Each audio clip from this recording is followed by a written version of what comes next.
Hello friends, इस video में हम लोग बात करेंगे पहले चैप्टर संबंध और फलन के विविध प्रश्नावली के प्रश्नों के बारे में। पिछले वीडियो में हम लोगों ने क्वेश्चन नंबर 6 तक सॉल्व किया था, तो इस वीडियो में हम लोग उससे आगे के क्वेश्चन सॉल्व करेंगे। अगर आपने पिछला वीडियो नहीं देखा है या फिर इससे पहले की वीडियोज़ अगर आप देखना चाहते हैं तो आप प्लेलिस्ट में जाकर सभी वीडियो देख सकते हैं, या फिर इस वीडियो के डिस्क्रिप्शन बॉक्स में आपको लिंक मिल जाएगी, वहाँ से भी देख सकते हैं। तो चलिए बिना देर किए शुरू करते हैं।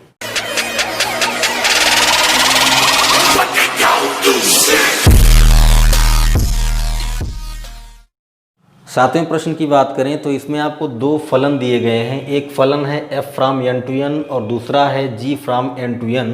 मतलब f फंक्शन का जो डोमेन और को डोमेन है वो नेचुरल नंबर का सेट है, और g फंक्शन का भी डोमेन और को डोमेन नेचुरल नंबर का सेट है।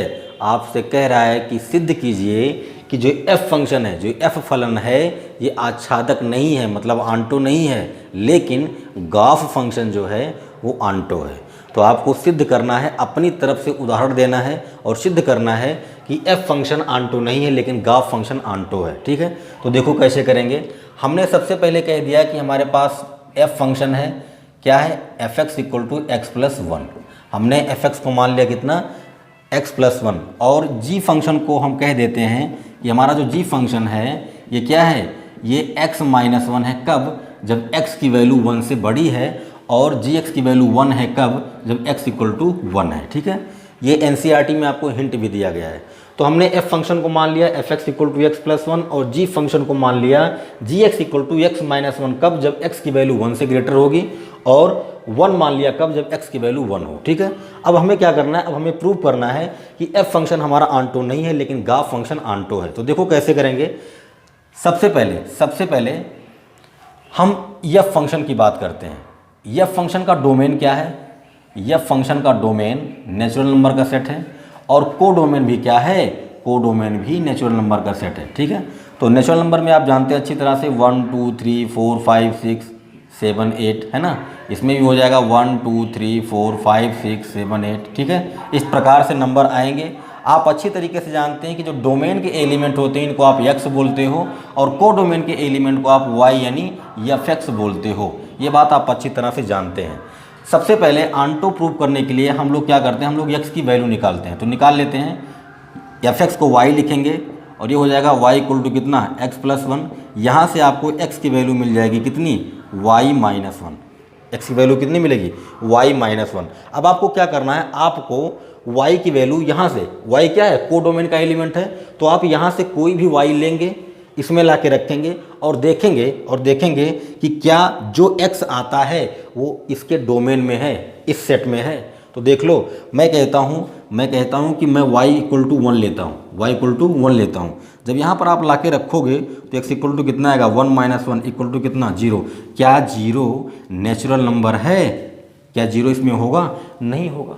और आंटो के लिए होता क्या है, आंटो के लिए आप सिर्फ यही देखते हो कि भाई को डोमेन का कोई भी एलिमेंट छूटे ना। अगर को डोमेन का कोई भी एलिमेंट छूट गया तो फंक्शन आंटो नहीं होगा। तो आप देख रहे हैं कि 1 जब हम यहाँ पर रखते हैं तो इसके लिए x मौजूद नहीं है। इसका मतलब ये कि इसमें जितने भी एलिमेंट हैं उन सब की मैपिंग करोगे, सब की मैपिंग बनेगी, लेकिन इसमें कोई भी एलिमेंट ऐसा नहीं होगा जिसकी 1 के साथ मैपिंग बनेगी। 1 छूट जाएगा, और अगर 1 छूट गया तो ये फंक्शन आंटो नहीं है। कोई भी एक ही एलिमेंट अगर छूट गया को डोमेन से तो फंक्शन आपका आंटो नहीं होगा। और हमें यही तो दिखाना था, हमें यही तो बताना था कि भाई हमारा जो f फंक्शन है वो आंटो नहीं है। क्यों नहीं है, देख लो, 1 छूट गया।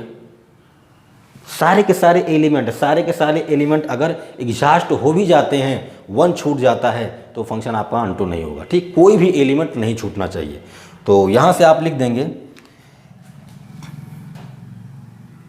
1 बिलोंग्स टू n के लिए, 1 बिलोंग्स टू n के लिए 0 does not belongs to n है।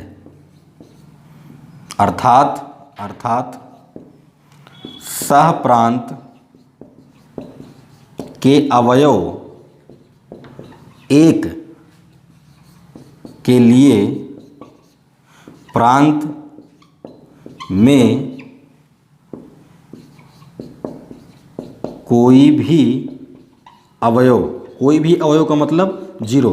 भाई जब आपने इस यहाँ से 1 लिया तो इसके लिए क्या होना चाहिए था, इसके लिए इसमें 0 होना चाहिए था और 0 नहीं है।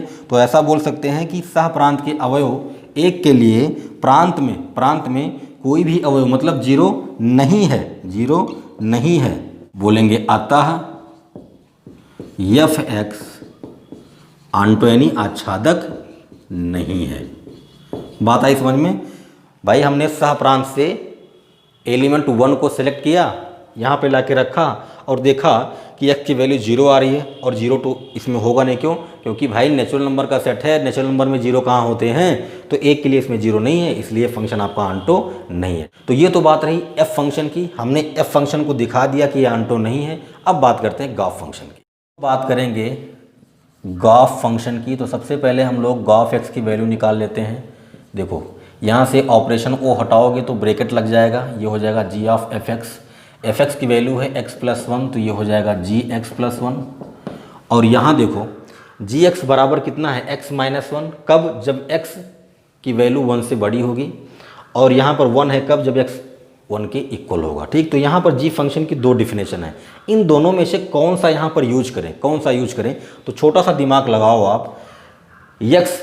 x क्या होगा? नेचुरल नंबर होगा। क्यों? क्योंकि भाई g फंक्शन का डोमेन क्या है? Natural number.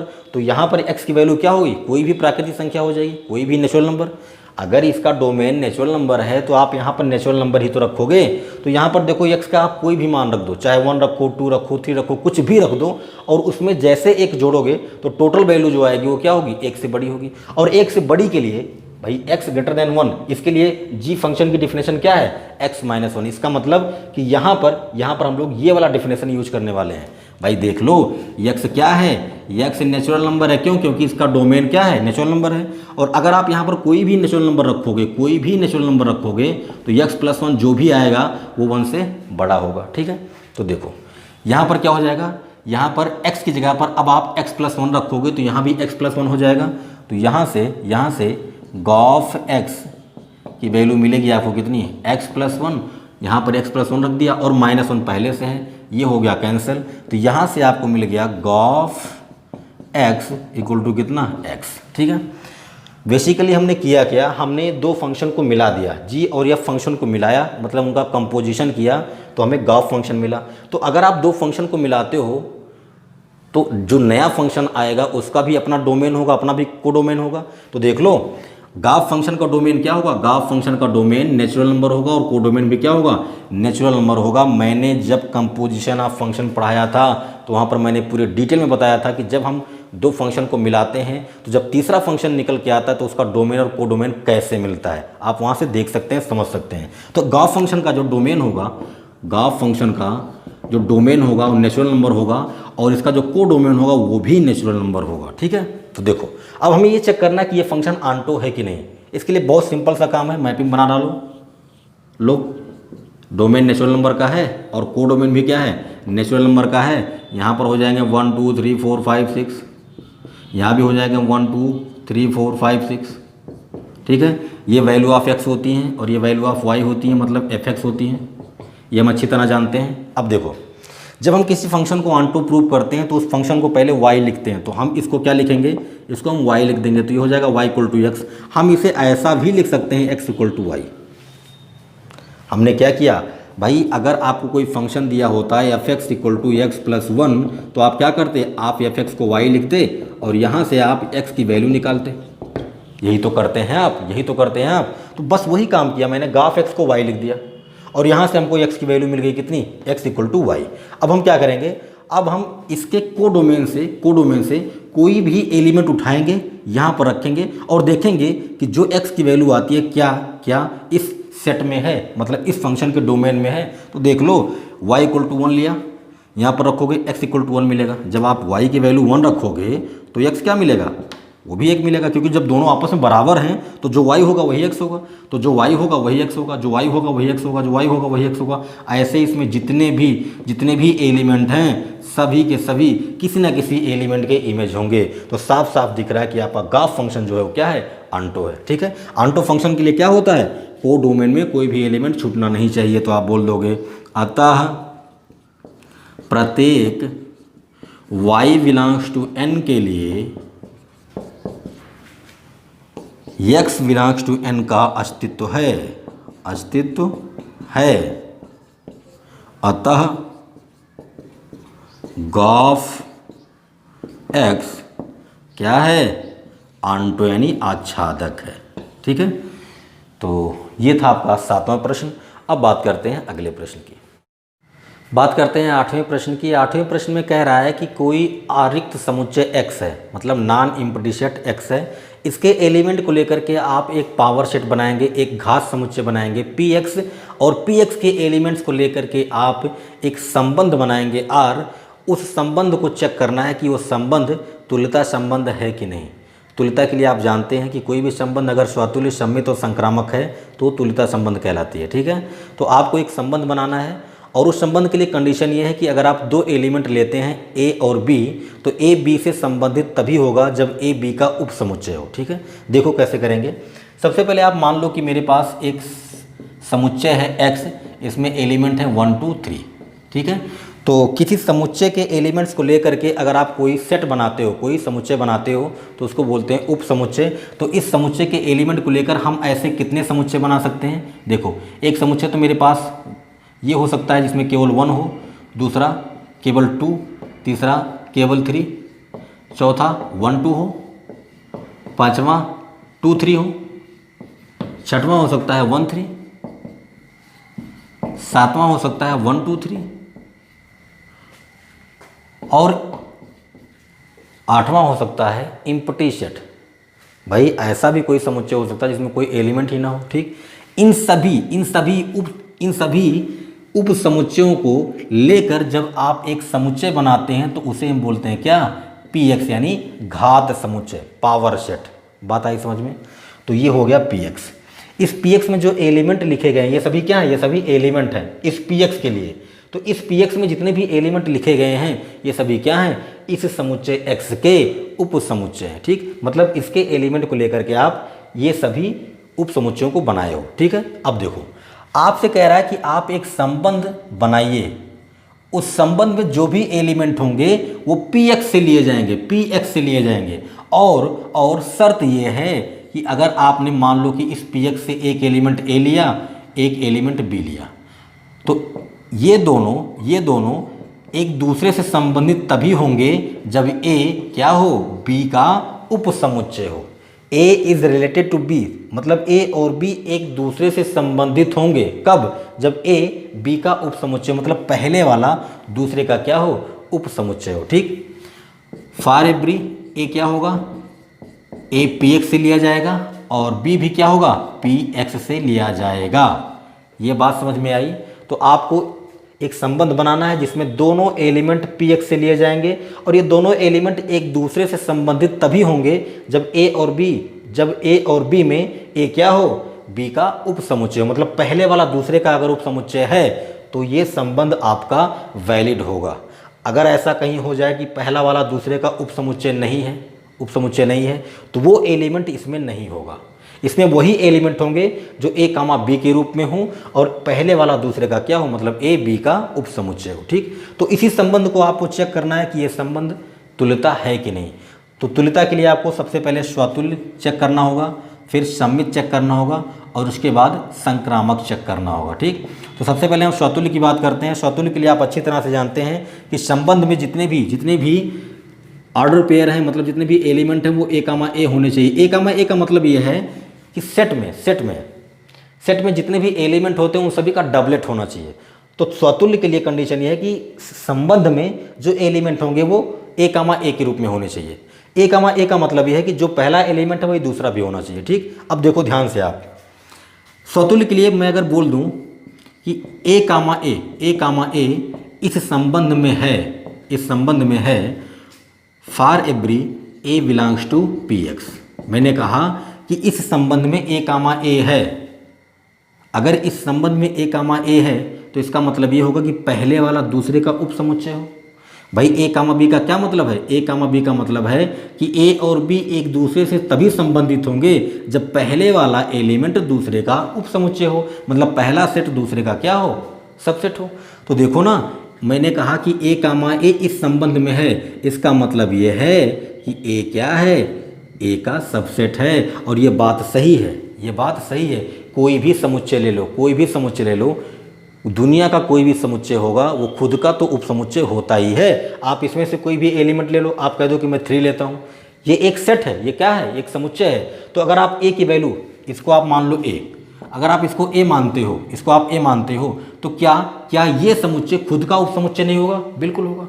हमें यही तो देखना है, हमें यही तो देखना है कि इस संबंध में जो भी ऑर्डर पेयर होंगे, जो भी एलिमेंट होंगे, उन दोनों में कंडीशन ये होगी कि पहले वाला दूसरे का उपसमुच्चय हो। तो जब दोनों एक ही हैं, दोनों एक ही हैं, तो जाहिर सी बात है पहले वाला दूसरे का उपसमुच्चय होगा। तो ये संबंध आपका क्या हो गया? ये संबंध आपका स्वातुल्य हो गया, मतलब रिफ्लेक्सिव हो गया। बात समझ में आई? अभी बात करते हैं हम लोग सममित की।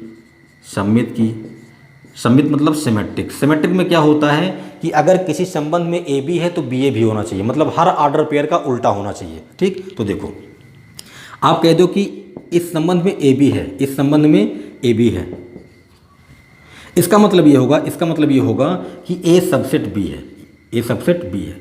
अब आप बोलो लेकिन बी ए का सबसेट नहीं होगा, बी ए का सबसेट नहीं होगा, इसलिए बी कामा ए इस रिलेशन में नहीं है। अतः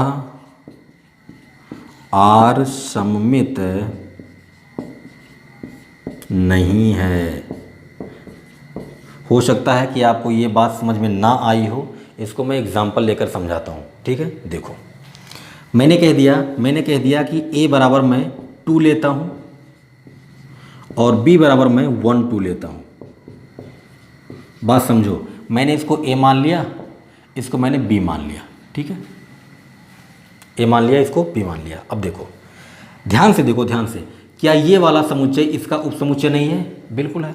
तो a सबसेट b है, लेकिन क्या ये वाला इसका उपसमुच्चय है? b क्या a का उपसमुच्चय है? नहीं है। a तो b का उपसमुच्चय है, लेकिन b a का उपसमुच्चय नहीं है। और इस संबंध के लिए शर्त यह है कि इसमें वही एलिमेंट होंगे, वही ऑर्डर पेयर होंगे जिसमें पहले वाला दूसरे का क्या हो? पहले वाला दूसरे का उपसमुच्चय हो। तो जब a b का सबसेट था तो ए बी इस संबंध में था, लेकिन जब बी ए का सबसेट नहीं है तो बी ए इस संबंध में नहीं है। और अगर ऐसा होता है तो वो संबंध सममित नहीं होगा। क्यों? क्योंकि सममित के लिए शर्त ही यही होती है कि किसी संबंध में अगर ए बी है तो बी ए भी होना चाहिए, मतलब हर एक ऑर्डर पेयर का उल्टा होना चाहिए। तो इसमें ए बी है लेकिन बी ए नहीं है, इसलिए ये संबंध आपका सममित नहीं है। अब बात करते हैं संक्रामक की। तो अब बात कर लेते हैं संक्रामक की। संक्रामक के लिए शर्त क्या होती है? संक्रामक के लिए शर्त यही होती है कि अगर किसी संबंध में ए बी है, बी सी है, तो ए सी भी होना चाहिए। अगर किसी संबंध में ए बी है, बी सी है, तो ए सी भी होना चाहिए। ठीक, उसे हम लोग बोलते हैं संक्रामक यानी ट्रांजिटिव। अब देखो मैं कहता हूँ कि A B belongs to R, मतलब ए बी इस संबंध में है। अगर ए बी इस संबंध में है तो कंडीशन क्या होगी? ए सबसेट बी होना चाहिए, तभी ए बी इसमें होगा। ठीक, और मैंने कहा कि बी कामा सी इसमें है। अगर बी कामा सी इसमें है तो इसका मतलब ये है कि बी जो है वो सी का उपसमुच्चय है, तभी तो बी सी इसमें होगा।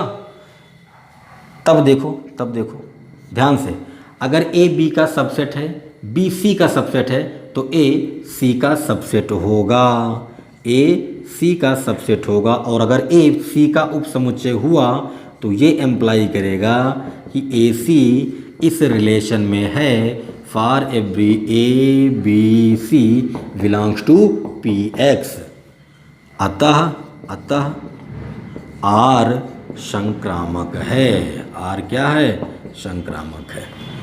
हो सकता है कि आपको समझ में ना आया हो, एग्जाम्पल लेते हैं। मैंने कहा a बराबर कितना, आपने कहा 2।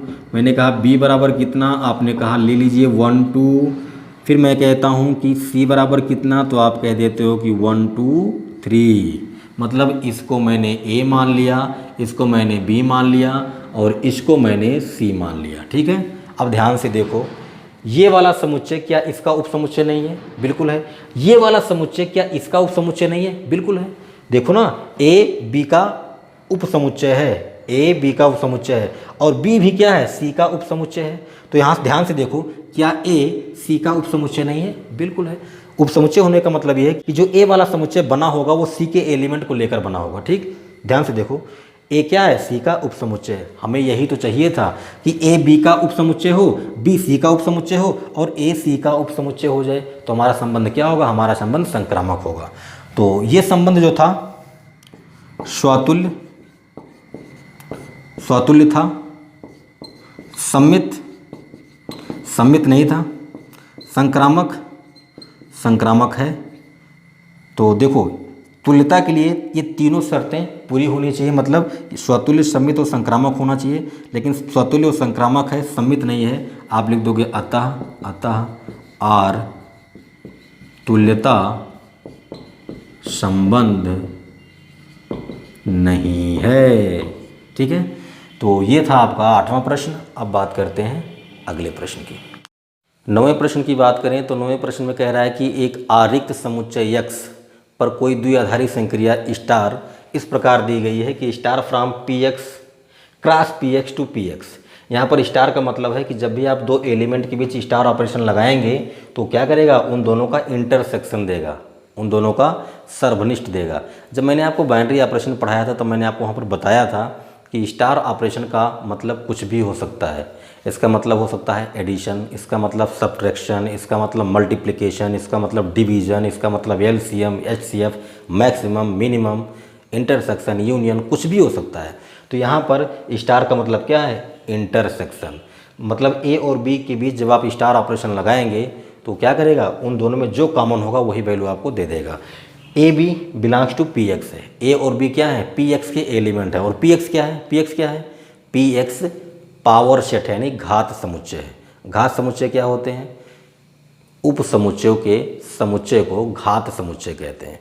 तो आपको एक समुच्चय x दिया गया है, उस x के जितने भी एलिमेंट हैं उनको लेकर आप क्या करोगे, उप समुच्चय बनाओगे। तो जितने उप समुच्चय आएंगे उनको मिलाकर जब आप कोई समुच्चय बना दोगे उसे हम लोग बोलेंगे क्या, घात समुच्चय। तो a और b बिलोंग्स टू px लिखा है, इसका मतलब a और b क्या है, px के एलिमेंट हैं। और a b अगर px के एलिमेंट हैं तो px वाले सेट में होंगे, और अगर px में a b हैं, px में a b हैं, तो इसका मतलब कि a b किसी के उपसमुच्चय हैं, किसके, x के।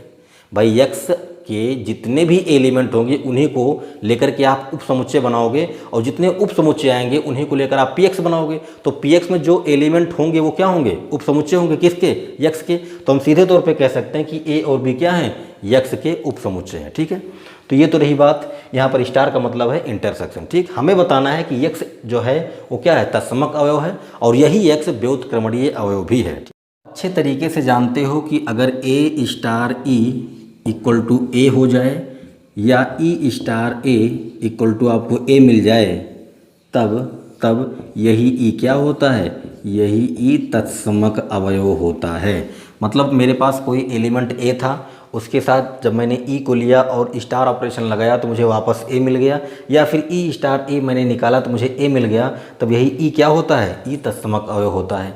ये बात हम लोग जानते हैं, तो इसी जानकारी का हम लोग यहाँ पर इस्तेमाल करने वाले हैं। ठीक है, देखो मैंने कहा कि मेरे पास एक एलिमेंट ए है और एक एलिमेंट x है। अगर मैं इनके बीच स्टार ऑपरेशन लगाता हूँ, तो ए स्टार एक्स का मतलब क्या होगा, ए स्टार एक्स का मतलब होगा ए इंटरसेक्शन एक्स। देखो ए स्टार बी का मतलब क्या है, ए इंटरसेक्शन बी।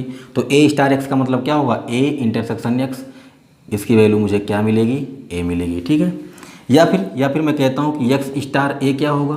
तो जाहिर सी बात है, स्टार ऑपरेशन है तो बीच में इंटरसेक्शन लगेगा, तो x इंटरसेक्शन ये। और अगर मुझे ये भी a मिल जाए तब क्या होगा, तब देखो, तब आप इन दोनों को एक साथ लिख सकते हो, a star X equal to A star X equal to A equal to X star A. और इसको ध्यान से देखो, for every a belongs to P x.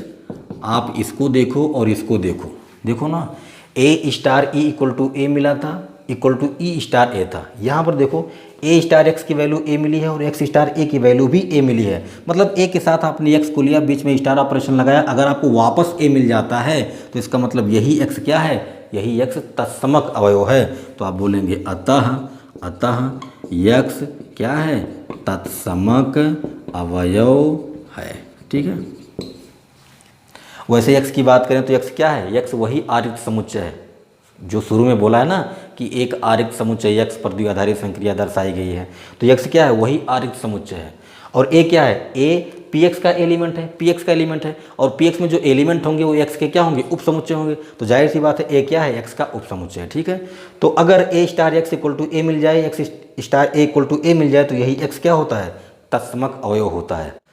अब हमें व्युत्क्रमणीय अवयव निकालना है। ठीक है, तो देखो व्युत्क्रमणीय अवयव के लिए हम लोग क्या करते हैं, कहते हैं कि मेरे पास एक एलिमेंट ए है, इसके साथ अगर मैं कोई एलिमेंट बी लेता हूँ और उनके बीच स्टार ऑपरेशन लगाता हूँ, मुझे ई मिल जाए या फिर बी स्टार ए मिल जाए, तब यही जो बी होता है क्या होता है, व्युत्क्रमणीय होता है। भाई आपके पास कोई एलिमेंट ए हो, उसके साथ आप कोई एलिमेंट बी लो और उनके बीच स्टार ऑपरेशन लगाओ और आपको क्या मिल जाए, ई का मतलब क्या, तत्समक अवयव मिल जाए, तब यही जो बी एलिमेंट होता है क्या होता है, व्युत्क्रमणीय होता है। ठीक, तो आप यहाँ पर देखो, आपने कहा कि मेरे पास एक एलिमेंट ए है, उसके साथ मैंने एक एलिमेंट बी को लिया, इसके बीच स्टार ऑपरेशन लगाया, और ए स्टार बी का मतलब क्या है, ए स्टार बी का मतलब है इंटरसेक्शन। यहाँ पर देखो स्टार का मतलब इंटरसेक्शन है, तो जब ए स्टार बी निकालोगे तो ए इंटरसेक्शन बी आएगा, और अगर ए इंटरसेक्शन बी की वैल्यू क्या मिल जाए, एक्स मिल जाए, या फिर बी स्टार ए निकालो, बी स्टार ए निकालो और आपको क्या मिल जाए, B intersection A equal to X मिल जाए, तब आप इन्हें एक साथ लिख सकते हो, A star B equal to X equal to B star A. और यहाँ से साफ साफ आपको दिख रहा होगा, साफ साफ दिख रहा होगा कि भाई अगर ए और बी का स्टार ऑपरेशन एक्स मिलता है, तो ये जो बी है ना, यही क्या है, यही व्युत्क्रमणीय है, यही क्या है, यही व्युत्क्रमणीय है। ठीक है, लेकिन यहाँ पर थोड़ा सोचने की ज़रूरत है आपको। देखो आपने क्या किया, आपने कहा कि A intersection B equal to X, मतलब दो सेट ए और बी हैं क्या, ए और बी पी एक्स के एलिमेंट है ना, पी एक्स में कौन से एलिमेंट है, जो एक्स के सबसेट हैं, एक्स के उप समुच्चयों को लेकर पी एक्स बनाया गया है। तो ए बी क्या है, ए बी तो कोई सेट है, और अगर आपने दो सेट लिया उनका इंटरसेक्शन निकाला और आपको एक्स मिल जाए, तो कमाल हो जाएगा। ये कैसे पॉसिबल है, ये तभी पॉसिबल है जब दोनों सेट इक्वल हों, जैसे ए 1 2 हो और बी भी क्या हो, 1 2 हो, ए भी 1 2 हो और बी भी 1 2 हो, तभी तो ए इंटरसेक्शन बी आएगा 1 2, तभी तो आएगा। तो देखो ये तभी संभव है जब ए बराबर क्या हो, बी हो, और जब ए दो और बी दोनों बराबर होंगे तब उनका इंटरसेक्शन लेने पर आपको एक्स मिलेगा, और एक्स भी क्या होगा, ए और बी के बराबर होगा। ये जो आया है इसको अगर आप एक्स कह दो तो देखो जितना ए है उतना ही बी है, उतना ही एक्स है। और वैसे खुद सोचो एक्स क्या है, एक्स वही वाला समुच्चय है, आरिक्त समुच्चय। एक्स क्या है, वही आरिक्त समुच्चय है जिसके एलिमेंट को लेकर के पी एक्स बनाया गया है। ठीक है, तो ए और बी हैं क्या, ए और बी एक्स के उप समुच्चय हैं। तो ये तभी संभव है, यहाँ पर लिख देता हूँ, यह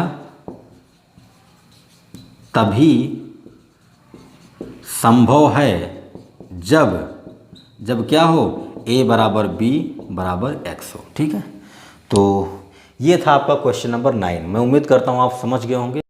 बात करते हैं 10वें प्रश्न की। 10वें प्रश्न में आपको एक समुच्चय दिया गया है, उसको मैंने ए मान लिया। कह रहा है कि इस समुच्चय से इस समुच्चय तक आच्छादक फलनों की संख्या बताइए, कितने आंटो फंक्शन बनेंगे। ठीक है, तो देखो कहानी कुछ ऐसी है कि ए से ए तक आपको कोई फंक्शन बनाना है और बताना है कि कितने आंटो फंक्शन बनेंगे। ठीक है, तो देखो ये हो गया सेट ए और ये हो गया आपका सेट ए। भाई पहला इसका जो सेट है वो भी ए है, दूसरा इसका सेट है वो भी ए है, मतलब डोमेन और कोडोमेन इसके दोनों सेम है। ठीक है, इसमें एलिमेंट क्या होंगे, 1 2 3 4 5 6 7 8 डैश डैश कहाँ तक, एन तक। इसमें भी वही एलिमेंट होंगे 1 2 3 4 5 6 7 डैश डैश कहाँ तक, एन तक। ठीक है, अब बात सुनो, आपको चेक करना है कि कितने आंटो फंक्शन बनेंगे। ठीक है, तो देखो आंटो फंक्शन के लिए ज़रूरी क्या होता है कि जो आपका कोडोमेन है उसमें कोई भी एलिमेंट छूटे ना। ठीक, दूसरी बात आपको बताना है कि कितने आंटो फंक्शन बनेंगे। तो देखो मैं अगर इस 1 की बात करूं तो ये 1 कितने एलिमेंट की इमेज हो सकता है, ये 1 की इमेज हो सकता है, 2 की हो सकता है, 3 की हो सकता है, 4 की हो सकता है, 5 की हो सकता है, 6 की हो सकता है, ऐसे डैश डैश कितने, जितने इसमें एलिमेंट हैं उन सभी की इमेज 1 हो सकता है। मतलब कितने एलिमेंट हैं, n एलिमेंट हैं, तो n एलिमेंट की इमेज ये हो सकता है।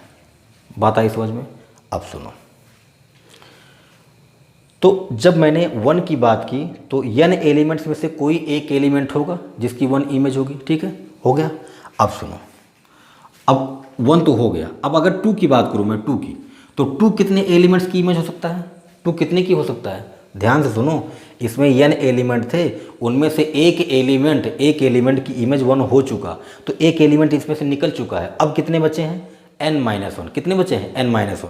तो अब अगर आप 2 की बात करोगे तो 2 कितने एलिमेंट्स की इमेज हो सकता है? n-1। कितने की? n-1।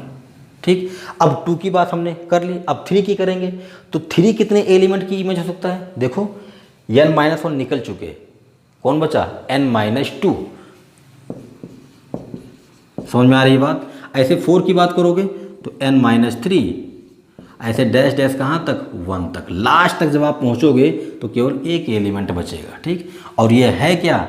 ये तो भैया कुछ नहीं, फैक्टोरियल n है, जिसको तुम ऐसे भी लिखते हो या इसकी वैल्यू npn भी होती है। तो कितने आंटो फंक्शन बनेंगे? फैक्टोरियल n आंटो फंक्शन बनेंगे। तो ये था आपका क्वेश्चन नंबर 10। बहुत ही आसान था, इसमें कुछ नहीं था, बस आपको काउंटिंग करके बताना था कितने आंटो फंक्शन बनेंगे। एक बार मैं फिर आपको समझा दूं, अगर मैं 1 की बात करूं तो 1 n एलिमेंट की इमेज हो सकता है, ठीक, 1 हो चुका। अब 2 की बात करूंगा तो 2n-1 एलिमेंट्स की इमेज हो सकता है। अब 3 की बात करूं तो 3 में क्या होगा? 3n-2 एलिमेंट की इमेज हो सकता है। भाई 1 किसी एक एलिमेंट की इमेज होगा ना, 2 किसी एक एलिमेंट की इमेज होगा, 3 किसी एक एलिमेंट की इमेज होगा। तो ऐसे ऐसे आप देखेंगे तो एक एक एलिमेंट घटते हुए चले जाएंगे और लास्ट में 1 बचेगा, ठीक है।